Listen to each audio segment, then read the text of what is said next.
ଖାଲରେ ପଡ଼ି ଜଙ୍ଗଲୀ ହାତୀ କଲବଲ। ହାତୀକୁ ଖାଲରୁ ଉଦ୍ଧାର କରିବା ପାଇଁ ବନ ବିଭାଗ ତତ୍ପର।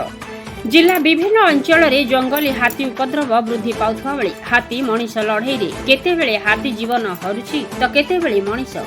ଏହାକୁ ନେଇ ଅଞ୍ଚଳବାସୀଙ୍କ ମଧ୍ୟରେ ଅସନ୍ତୋଷର ବାତାବରଣ ଦେଖାଦେଇଛି। ଜଙ୍ଗଲୀ ହାତୀ ପଲ ଯୋଗୁଁ ଅନେକ କ୍ଷୟକ୍ଷତି ଘଟୁଛି। ଆଜି ପୁଣି ଏକ ହାତୀ ଖାଲରେ ପଡ଼ି ବାହାରିବାକୁ ଚେଷ୍ଟା କରୁଛି, ହେଲେ ବାହାରି ପାରୁନାହିଁ।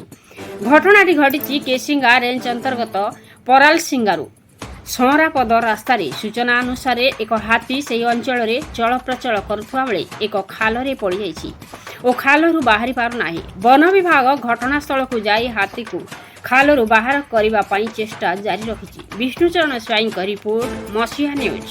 ଆପଣ ମସିହା ନ୍ୟୁଜ୍ର ୟୁଟ୍ୟୁବ୍ ଚ୍ୟାନେଲକୁ ସବସ୍କ୍ରାଇବ୍ କଲେଣି କି? ଯଦି କରିନାହାନ୍ତି ଏବେ କରିନିଅନ୍ତୁ। ଏହାସହ ମସିହା ନ୍ୟୁଜ୍ର ଫେସବୁକ୍ ପେଜ୍କୁ ଓ ଟ୍ୱିଟରକୁ ଫଲୋ କରନ୍ତୁ। ତା ସହ ମସିହା ନ୍ୟୁଜ୍ର ଏପ୍ ଆସିଗଲାଣି।